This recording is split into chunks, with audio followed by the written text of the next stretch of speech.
Tidak ada perundungan di Sekolah Dasar Negeri 2 Jomin Barat Cikampek. Oleh Rita Maria, tulisan pertama, saya sering mengemukakan betapa berbahaya framing soal intoleransi di tengah gencarnya VR mengering bahwa Indonesia darurat radikalisme. Indonesia darurat intoleransi. Nasib perempuan Indonesia dengan represi jilbabisasi akan menjadi perempuan-perempuan tertindas seperti di Afghanistan. Tentu saja setiap framing yang ditarik ke masalah intoleransi beragama akan semakin mendukung VR mengering tersebut. Akan terus melanggengkan spiral kebencian terhadap identitas keagamaan khususnya Islam. Saya sendiri secara pribadi tidak bersetuju jika pembelajaran agama dilakukan di setiap sekolah mengingat ada banyak aliran agama kepercayaan di Indonesia sementara anggaran yang bisa diberikan negara untuk sekolah-sekolah juga sangat terbatas. Sekolah umumnya hanya mampu menyediakan seorang guru agama yang mewakili agama mayoritas biasanya Islam padahal dalam Islam itu sendiri ada banyak aliran dengan penafsiran fikih dan sejarah yang berbeda. Dengan kondisi seperti itu maka untuk agama atau kepercayaan lain di luar agama mayoritas yang dianut murid di sekolah mereka harus mendapatkan nilai agama dari lembaga agama atau kepercayaan terkait. Mungkin hal ini tidak menjadi masalah jika terjadi di DKI Jakarta atau di ibu kota provinsi. Namun bagaimana jika terjadi di lokasi yang jauh dari ibu kota provinsi? Atau jauh dari ibu kota kabupaten? Akhirnya karena ketiadaan anggaran negara yang bisa dialokasikan kepada sekolah-sekolah untuk menghubungkan siswa dengan lembaga keagamaan kepercayaan terkait maka untuk mendapatkan nilai tersebut tugasnya dibebankan kepada orang tua siswa. Untuk orang tua siswa dengan kondisi ekonomi terbatas atau pekerjaan sebagai buruh yang tidak bisa leluasa untuk cuti bekerja tentu akhirnya menjadi kendala yang serius. Itu sebabnya seringkali orang tua siswa akhirnya memilih untuk membiarkan anaknya mengikuti pembelajaran agama yang tersedia di sekolahnya. Karena nilai pendidikan agama di rapot tidak boleh kosong. Jadi secara superstrukturnya sendiri sudah ruwet lalu mengapa pula harus dipaksakan bahwa di setiap sekolah harus ada pembelajaran agama. Oleh sebab itu keruwetan tersebut tidak boleh dijadikan landasan untuk melakukan framing intoleransi yang kemudian memukul para guru dengan sadis tanpa melakukan investigasi secara memadai kepada semua pihak yaitu guru-guru kepala sekolah sesama murid yang sudah dituduh melakukan praktek intoleransi yang brutal membuli, memukul hingga berdarah mendesak untuk keluar dari sekolah dis. Nah, bulan Januari lalu media pemberitaan dan media sosial diramaikan dengan kasus bullying terhadap Bilfa anak kelas 2 SDN Jomin Barat I Cikampek. Responsnya terhadap framing intoleransi tersebut menurut saya cukup brutal. Mengapa saya mengatakannya sebagai framing? Jika Anda mengikuti semua tulisan saya berikutnya maka Anda akan paham. Komisioner Kluster Pendidikan KPAI Aris Adileksono pada 10 Juli 2023 langsung menanggapi menegaskan semua pihak yang terlibat kasus bullying atau perundungan yang terjadi di SDN Jomin Barat Cikampek Kabupaten Karawang wajib diganjar sanksi setimpal. Lihat situs Forum Keadilan berbunyi, kepai tindak pembuli siswi penganut penghayat di Jomin Barat. Setara Institut langsung mengeluarkan rilis pengecaman tertanggal 9 Juli 2023 yang cenderung sangat berpihak pada framing yang sudah dilakukan dengan tanpa melalui investigasi yang memadai. Garis lurus, dalam rilisnya diantaranya mengatakan, pihak sekolah bahkan memaksa siswi B untuk mengenakan jilbab. Meski sudah mengenakan jilbab secara terpaksa B tetap mengalami perundungan dari murid guru dan kepala sekolah. Siswi B bahkan dianiaya hingga keluar darah dari hidungnya. Orang tua B sudah melaporkan peristiwa ini ke Dinas Pendidikan setempat dan ke Kemendikbudristek. Namun perundungan terhadap B makin menjadi. Situasi negatif tersebut membuat keluarga memutuskan untuk mengeluarkan siswi B dari SDN tersebut dan pulang ke kampung halaman mereka. Hal ini juga membuat ayah B mesti keluar dari pekerjaannya di Cengkareng dan mencari pekerjaan lain di tempat asal. Lihat web Setara Institut. Judul, Kasus Perundungan dan Intoleransi di Jomin Barat dicegah menguatnya ekosistem intoleransi di dunia. Ade Armando sendiri sebagai influencer diberitakan oleh Warta Kota bahwa di akun Twitternya mengemukakan. Dia itu dipaksa oleh kepala sekolahnya untuk mengenakan jilbab dan dia sudah mengenakan jilbab. Tapi tetap juga dibully karena kepercayaannya. Dia dicap kafir, diledek, dicaci maki bahkan dipukul ujar Ade. Suatu kali kata adik B dipukul oleh rekan-rekannya sehingga pulang ke rumah dengan keadaan hidung berdarah. Berita di Warta Kota Tribun News tanggal 7 Juli 2023. Karena beda agama, siswi kelas Iksan di Jomin Cikampek dibully guru dan kepsek hingga dipukuli. 7 Juli 2023 sebuah channel YouTube yang mengatasnamakan Gerakan PIS mengatakan, melaporkan ke Inspektorat Jenderal Pendidikan yang kemudian mengirimkan seorang utusan dari inspektorat tersebut, namun tindakan guru-guru tidak berubah, malah menyuruh si anak untuk pindah sekolah. Yang menjadi pertanyaan, hiji, dari mana sumber berita awal soal perundungan ini? 2. Apakah merupakan persaksian atau pemberitaan yang berimbang, yang memenuhi kaidah 10 elemen jurnalisme oleh Bill Kovach dan Tom Rosenstiel yang sering digembar-gemborkan atau disebarluaskan oleh Andreas Harsono, seorang jurnalis dan researcher dari Human Rights Watch.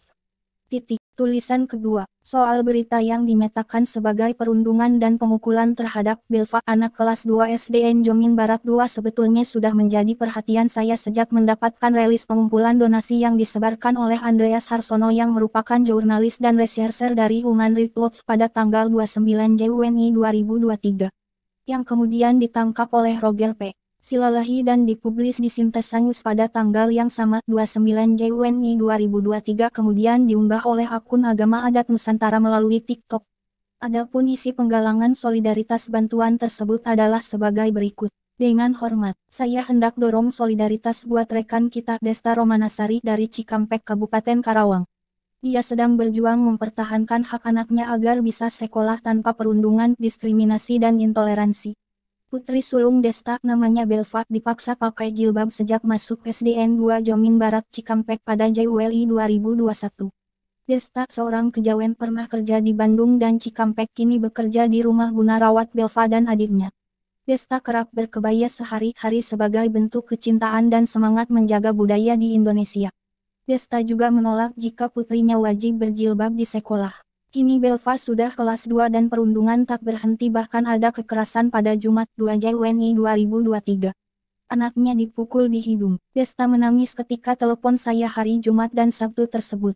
Desta laporkan kasus ini kepada Inspektorat Jenderal Kementerian Pendidikan. Mereka mengirim seorang inspektur ke Cikampek. Persatuan Guru Republik Indonesia juga sedang meneliti kasus ini. Minggu 11 Juni 2023, beberapa rekan dari forum berbagi termasuk saya datang ke rumah Desta di Cikampek. Kami mendengarkan langsung dari Desta dan suaminya. Kami juga melihat sekolah bermasalah tersebut. Keadaan sekolah tersebut sudah tak bisa ditolong lagi. Guru-guru yang melanggar bukannya menerima sanksi, malah menganjurkan Belva pindah sekolah. Ya, eufemisme dari kata dikeluarkan. Pasangan ini memutuskan pindah dari Cikampek ke kampung halaman suami sekitar 6 jam dari Cikampek. Mereka ingin pindah bulan Juli 2023. Mari ulurkan tangan buat Desta guna sewa truk kecil, cari pekerjaan baru, kontrak rumah kecil dan lainnya. Perjuangan Desta soal kedaulatan perempuan dalam memilih busana adalah perjuangan hak perempuan. Ini perjuangan penting bukan saja di Cikampek tapi juga di berbagai daerah di Indonesia. Terima kasih, Andreas Harsono. Solidaritas langsung ke rekening Desta. Bank Rakyat Indonesia 4-1-070-1-0-2-0-7-0-8-5-3. Desta DR sendiri, seorang ibu rumah tangga berasal dari Sleman, berusia 31 tahun, menjadi anggota Kejawen Maneges sejak tanggal 22 Juni 2021.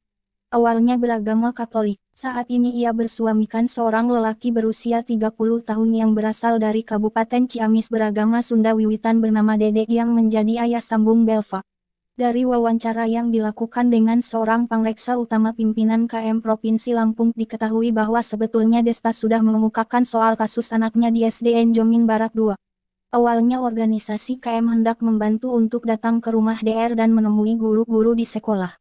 Karena prinsip dari organisasi KM, segala persoalan harus diselesaikan secara kekeluargaan. Dengan pertimbangan bisa jadi bahwa kejadian yang sesungguhnya hanyalah soal kesalahpahaman individu. Namun permintaan organisasi KM tersebut ditolak oleh DR. DR meminta agar semua pengaduannya diterima sebagai kebenaran.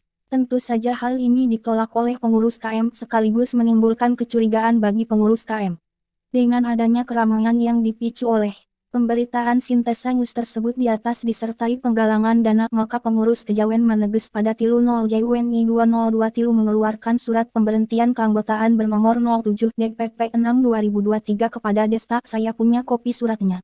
DR sendiri menjadi anggota KM Maneges baru sejak 22 Juni 2021. Saya punya kopi suratnya juga. Desta dianggap sudah sering melanggar sila keempat, yaitu sering berbohong. Ketidaksediaannya untuk dijembatani secara kekeluargaan dengan pihak sekolah dianggap merupakan indikasi kebohongan. Sementara sebelumnya DR sering bercerita ke sana kemari tentang segala penglihatannya akan makhluk halus. Kami dulu sudah peringatkan di KM tidak suka mengada-ada atau bohong apalagi tentang hantu. Kami tidak percaya adanya hantu setandil. Dengan DR berbicara dengan orang lain bahwa dia bisa melihat hantu itu sudah fix bohong.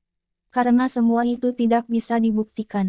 Selain itu juga dianggap melanggar prinsip kehormatan yang harus dijunjung tinggi oleh para anggota KM dengan kegiatannya mengumpulkan donasi walaupun diinisiasi oleh AHA. Pengurus KM mengatakan jangan sampai ada kejadian lagi mencari simpati orang untuk mendapatkan uang dengan embel-embel kepercayaan. Karena kami orang kepercayaan sudah dibekali mental kuat bukan mental miskin pengemis. Kejawen Maneges ini merupakan anggota Majelis Luhur Kepercayaan Indonesia MLKI. MLKI ini berbeda dengan HPK Himpunan Penghayat Kepercayaan yang sejak genep CULI 2023 merilis video ancaman 2. Dan mendaku bahwa telah ditunjuk secara langsung oleh DR sebagai kuasa hukumnya sejak 28 Juni 2023 terkait kasus dugaan perundungan yang terjadi di lingkungan pendidikan yang dialami oleh anak dari DR. Namun dari pembicaraan yang terekam nampaknya inisiatif HPK ini setelah DS dikeluarkan dari KM. Dan tampak bahwa pada awalnya AHA ingin menghubungi KM agar memberi dukungan bagi DR namun ditolak oleh DR. Lanjut tulisan ketiga. Pertama, anak-anak tidak kenal istilah kafir. Dua, beberapa anak lelaki memang jahilnya luar biasa terutama Sia. Dan kejahilan Sia tidak hanya tertuju pada Belva. Tanggal 18 Juli 2023 jam 9:10 saya sampai di SDN Jomin 2. Yang pertama dilakukan tentu saja bertemu dengan anak-anak teman sekelas Belva yang baru dia hari masuk di kelas 3. Anak-anak ini berusia antara 8 hingga 9 tahun. Masih kecil-kecil. Ibu mereka umumnya bekerja menjadi buruh di pabrik atau usaha-usaha kecil. Antara anak-anak lelaki dengan perempuan tidak bermain bersama karena anak-anak perempuannya cenderung lebih kalem, berbeda dengan anak-anak lelakinya tidak mau diam tenang. Lari-lari ke sana kemari walaupun di dalam kelas. Saya bertanya kepada mereka yang bernama Belva yang mana ya, padahal sebetulnya saya sudah tahu DR sudah mengajukan permohonan pindah sekolah anaknya pada tanggal 23 Juni 2023. Beberapa anak menjawab sudah pindah bareng Sia, dia juga pindah. Kenapa pindah? Enggak tahu, jawab mereka. Siapa di antara kalian yang suka main dengan Belva? Beberapa anak perempuan serentak berseru saya. Lalu ada seorang anak perempuan mendekat berbisik kepada saya suka main ke rumahnya di belakang sekolah, kata Belva, ibunya dukun jadi nggak boleh sering-sering main ke rumahnya. Lalu dengan berbisik saya tanya teman-teman kamu yang lain tahu nggak bahwa ibunya dukun? Dijawabnya enggak. Lalu kembali saya bertanya kepada semua anak-anak Belva itu agamanya apa sih? Islam, jawab anak-anak serempak. Lalu saya tanya kembali kalian pernah dengar kafir hente? Anak-anak semua terdiam. Setelah saya ulang bertanya mereka menggeleng bilang tidak tahu.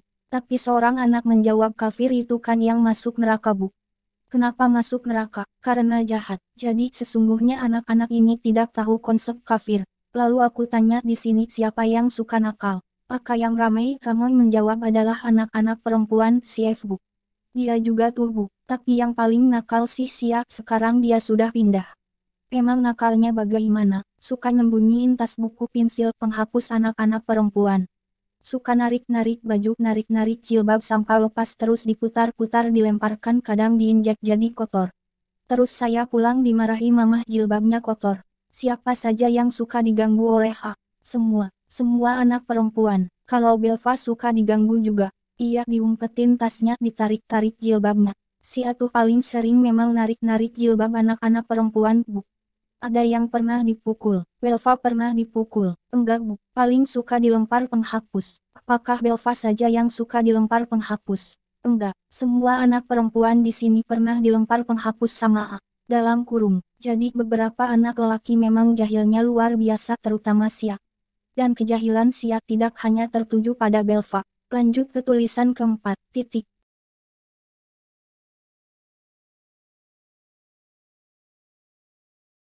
Lanjut, tulisan ke-6. Siapa sebetulnya yang dibully, dipojokkan, yang hak-haknya diancam dengan framing yang dilakukan atau pemberitaan yang parsial?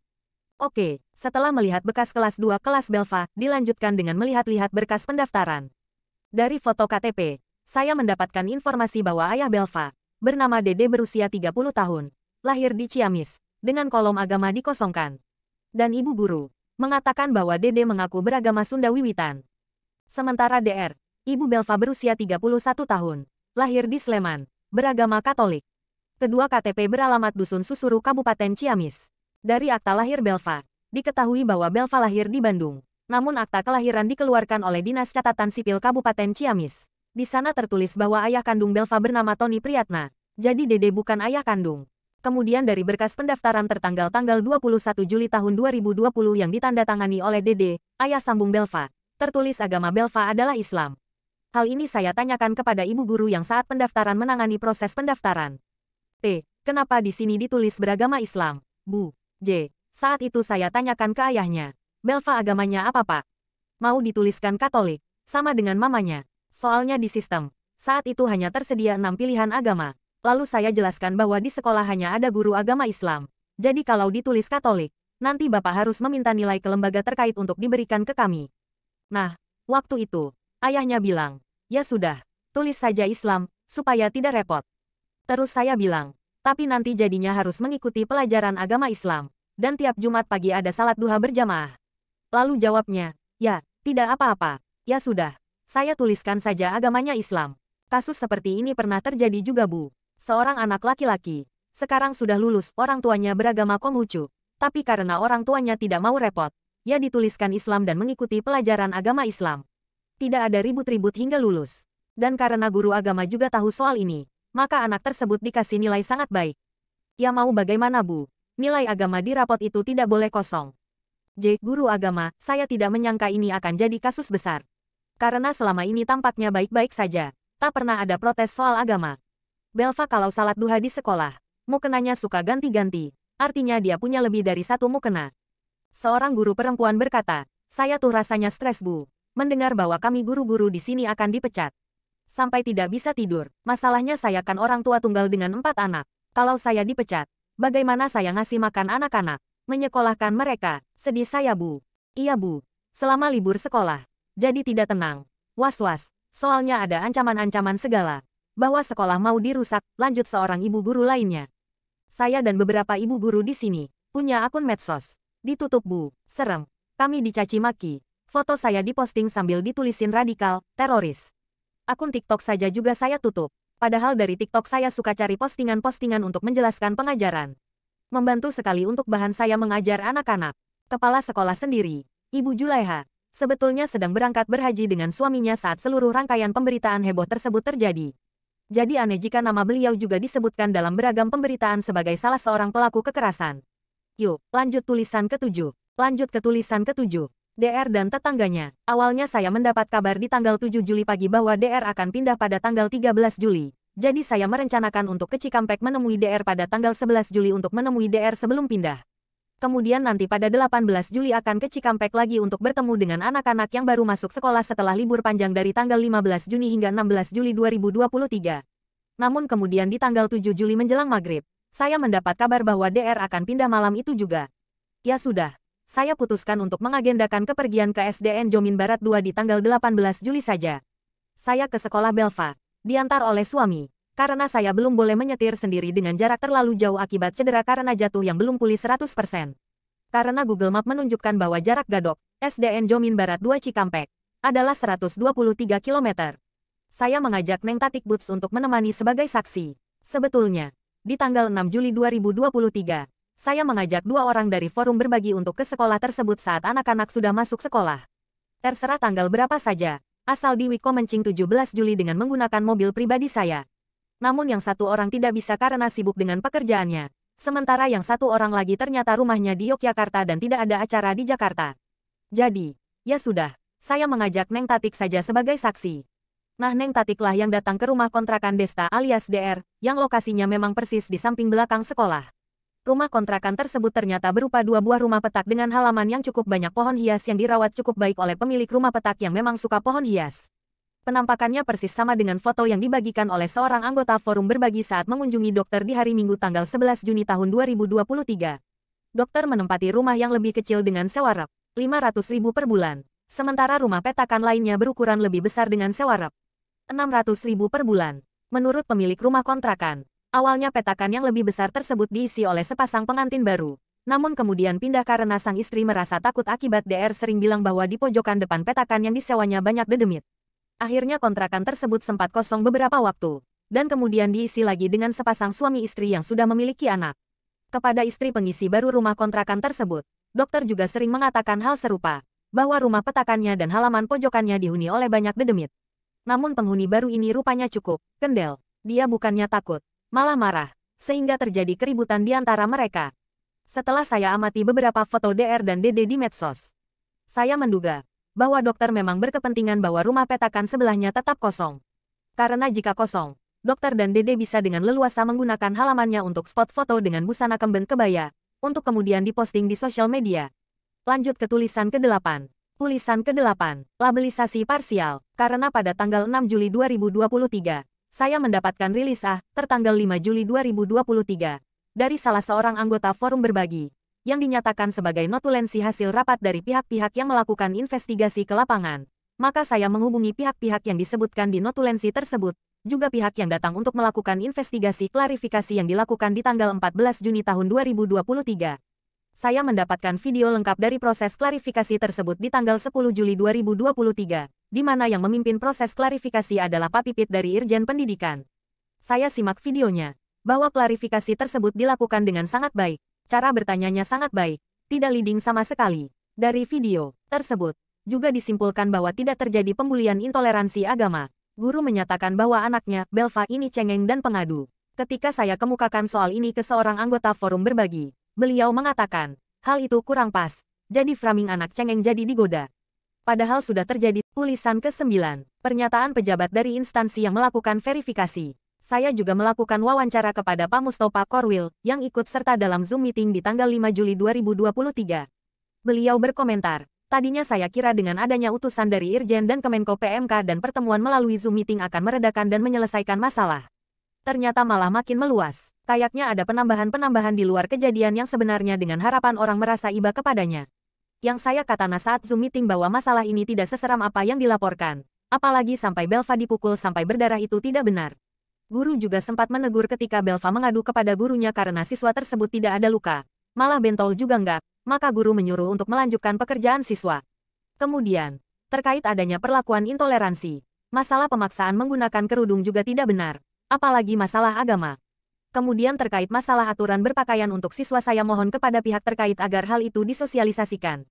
Kemudian, bagaimana kesaksian dari BP, Heri Wijayanto dari Kemenko PMK? Menjawab pertanyaan Ibu, hasil saya kunjungan ke sekolah dan wawancara degen semua pihak sekolah, dapat dikatakan tidak ada bullying. Apa yang disebut bullying kepada anak Belva adalah seperti kenakalan anak-anak pada umumnya, seperti mencolek, menarik baju lengan, main pensil del. Ibunya Belva cenderung temperamen, sering mengadu ke sekolah kalau anaknya dijahilin. Ibunya Belva hanya mau mendengarkan pengaduan anaknya ketimbang penjelasan dokter pihak guru sekolah. Walaupun pada akhirnya bisa menerima keadaan, istilahnya, Belva gak boleh dicolek sedikit pun. Setelah diganggu pasti buat laporan ke mamanya. Dan besoknya pasti datang. Begitu Ibu. Soal bullying karena beda agama malah tidak ada sama sekali. Belva ke sekolah pakai kerudung. Sering ikut pelajaran agama Islam. Walaupun gurunya melarangnya tapi tetap saja pingin ikut. Tak ada paksaan dalam memilih pelajaran agama. Mohon maaf, itu penjelasan dari saya. Silakan bandingkan dengan rilis tertanggal 5 Juli 2023 yang saya sertakan di kolom komentar. Sebagai catatan, di rilis A1 disebutkan tanggal 2 Juni. Padahal kejadian tanggal 31 Mei dan tanggal 2 Juni adalah cuti bersama, sekolah libur. Di rilis A kedua disebutkan tanggal 10 Juni padahal saat itu tidak ada kejadian apapun karena masih ulangan terakhir bahasa Sunda. Selanjutnya, tunggu tulisan ke-10. Tulisan ke-10, bagaimana sikap Desta DR atas semua kehebohan ini? Sebetulnya, pada awalnya, DR sama sekali tidak siap dengan pemberitaan yang dilakukan oleh Roger Silalahi di Sintesa News, yang kemudian dibagikan oleh akun Nurizal. Sebagaimana dapat dilihat dari tangkapan layar yang disampaikan oleh seorang pengurus Kejawen Maneges KM. Beliau mengatakan bahwa hal ini cukup aneh, karena sebelumnya DR justru meminta KM yang melakukan protes terbuka atas kasus yang disebutkan DR sebagai pembulian dan kekerasan intoleransi agama kepercayaan terhadap anaknya. Keinginan yang jelas ditolak oleh pengurus KM, karena prinsip dari pengurus KM, segala hal harus diklarifikasi dari dua belah pihak. Inisiatif yang ditolak DR, pengurus KM tidak bersedia memblow up sesuatu tanpa pemahaman yang memadai atas duduk perkara sesungguhnya. Prinsip pengurus KM. Sesuatu yang bisa diselesaikan secara kekeluargaan. Ya selesaikan secara kekeluargaan. Karena menurut pengalaman mereka, seringkali sesuatu yang diklaim sebagai kasus intoleransi, sebetulnya akar masalahnya adalah kasus individu yang bisa diselesaikan secara kekeluargaan. Bahkan pengurus KM menegaskan, anggota KM tidak boleh terganggu jika dilabeli kafir. Karena labelisasi itu semua adalah buatan manusia, hanya istilah, bukan hakikat kehidupan. Itu sendiri. Jadi jikapun dilabelisasi kafir, kadrun tidak boleh dijadikan alasan untuk bersikap tidak adil. Dan dari tangkapan layar terkait apa yang terjadi di WAG Forum Berbagi, ternyata memang di awal, DR juga tidak siap dengan sikap kejawen Maneges yang mengecam pemberitaan tersebut, yang disertai oleh pengumpulan dana bantuan, dan kemudian berakhir dengan dikeluarkannya DR dari keanggotaan KM di tanggal 30 Juni tahun 2023. Namun kemudian ditenangkan oleh Andreas Harsono AH, seorang jurnalis dan researcher dari Human Rights Watch, bahwa semua yang dilakukan oleh Roger Silalahi, yang mengcopy paste rilis pertama AH, merupakan bentuk dukungan untuk DR, jadi tidak perlu merasa terganggu. Roger Silalahi sendiri, sebetulnya berdomisili di Bali. Kemudian muncul pula video yang diunggah di YouTube pada tanggal 6 Juli 2023 dari seorang yang mengaku advokat yang mengatasnamakan perwakilan dari HPK. Beliau mengaku bernama Ratya Mardika Tata Kusuma, Ketua Bidang Advokasi, Pembelaan, dan Pendampingan Dewan Pimpinan Pusat DPP, Himpunan Penghayat Kepercayaan, HPK. Beliau mengatakan bahwa mendapatkan mandat untuk menjadi kuasa hukum dokter sejak tanggal 28 Juni tahun 2023. Padahal pada tanggal tersebut dokter masih merupakan anggota KM, karena DR baru dikeluarkan dari KM pada tanggal 30 Juni tahun 2023. Dalam video tersebut, beliau menyatakan, karena kasus ini kemudian telah viral berhari-hari atau seminggu lebih ini di medsos, memiliki dampak yang tidak baik bagi saudari Desta Romanasari di mana ada pihak-pihak yang tidak bertanggung jawab, yang telah melakukan penghinaan, pelecehan, pencemaran nama baik, dan bullying di media sosial terhadap saudari Desta Romanasari dan keluarganya. Maka dengan ini saya sebagai kuasa hukum saudari Desta Romanasari memberikan peringatan atau somasi secara terbuka kepada semua pihak tersebut yang melakukan penghinaan, pelecehan, pencemaran nama baik dan bullying di media sosial. Apabila Anda tidak segera meminta maaf secara terbuka kepada saudari Desta Romanasari dan keluarganya maka kami pasti akan menempuh langkah hukum yang diperlukan sesuai hukum yang berlaku, khususnya UU ITE.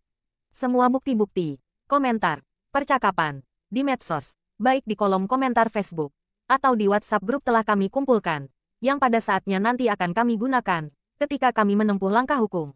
Maka, sebelum kami menindaklanjuti secara hukum, kami mengingatkan, agar saudara-saudara semua, Anda semua yang melakukan penghinaan, pelecehan, pencemaran nama baik, bullying terhadap saudari Desta Romanasari segera meminta maaf secara terbuka, atau, langkah hukum benar-benar kami tempuh.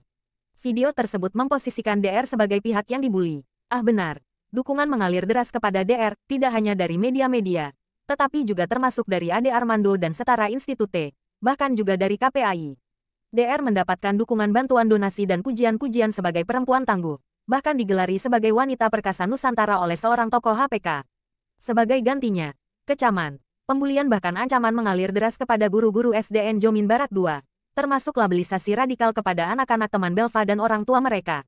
Lanjut tulisan ke-11. Karena ini aplikasi teks kebicara otomatis maka jika ada kata dokter itu yang dimaksud ialah DR alias Desta Romanasari. Tulisan ke-11 terakhir. Pembelajaran dari kasus Desta. Dari kasus Desta ini ada beberapa hal yang kiranya patut dijadikan pembelajaran. Pertama, dalam sebuah komunitas, seringkali seseorang itu mencari perhatian dengan cara membuat atau membesar-besarkan cerita tentang dirinya sendiri. Sebagai upaya agar bisa lebih diterima di dalam komunitas tersebut. Jika komunitas ini terkait dengan fashion atau traveling, mungkin tidak akan menjadi masalah. Namun jika komunitas ini terkait dengan masalah-masalah intoleransi identitas, maka sebaiknya pengelola komunitas harus sangat berhati-hati dalam menanggapi dan mengangkat cerita para anggotanya ke ruang publik. False reportase. Jika terkait dengan isu intoleransi identitas, taruhannya sangat besar. Kedua, isu intoleransi terkait dengan identitas selalu merupakan isu yang paling seksi untuk menghimpun dukungan. Karena di dalamnya selalu dapat dengan mudah diselipkan ide-ide ketakutan ataupun kemarahan yang bisa dengan mudah dieskalasikan menjadi spiral kebencian yang meluas. Oleh sebab itu, mengangkat sebuah kasus untuk dilabelisasi sebagai masalah intoleransi terkait dengan identitas, harus dilakukan dengan amat sangat hati-hati, karena taruhannya sangat besar. Celakaknya, ada tokoh-tokoh atau lembaga-lembaga yang mengatasnamakan kemanusiaan atau hak asasi manusia, justru bersikap serampangan dalam meresponse dan mempublikasikan masalah intoleransi identitas. Entah dengan tujuan apa. Ketiga, tips kehati-hatian tersebut sesungguhnya sudah dengan sangat baik dituliskan oleh Bill Kovac dan Tom Rosenstiel dalam 10 elemen jurnalisme. Web American Press Institute. Judulnya Journalism Essentials, What is Journalism, Elements Journalism. Keempat, betapa buruknya sebagian besar kinerja media saat ini. Mereka tidak sungkan untuk memberitakan sesuatu dengan hanya copy-paste unggahan seseorang di media, tanpa berusaha untuk melakukan cek-recek ke lapangan. Tanggung jawab moral untuk menyajikan berita berimbang, adil serta upaya untuk menghindarkan dari potensi-potensi konflik horizontal amat sangat minim, jika tidak boleh dikatakan tidak ada. Kelima, sebuah catatan pembelajaran bagi mereka yang mau belajar. Tidak cepat tergiring opini. Hanya keren si pembawa opini membawa nama lembaga internasional. Awam ada baiknya belajar bahwa atas nama lembaga kemanusiaan pun bisa saja melakukan penindasan terhadap manusia lainnya. Arogansi lembaga. Hanya keren punya nama. Mereka seolah berhak membuat klaim kebenaran yang justru mencederai kebenaran itu sendiri. Keenam, belajar pada satu kisah kecil memang tak akan berdampak besar. Tapi yakinlah bahwa butterfly effect itu ada. Ketujuh, kecintaan kepada sesuatu termasuk kepada kelompok dan kebencian terhadap sesuatu kelompok tidak boleh membuat kita bersikap tidak adil. Kedelapan, hormat saya setinggi-tingginya kepada para pengurus kejawen Maneges. Walaupun merupakan kelompok minoritas di negeri ini, namun menunjukkan sikap yang penuh kehati-hatian, sangat menjunjung tinggi prinsip keadilan demi kemanusiaan. Pada kalian semua, saya juga belajar banyak. Sebagai penghormatan kepada Anda semua, saya postingkan 8 sila ajaran luhur kejawen Maneges. Tamat.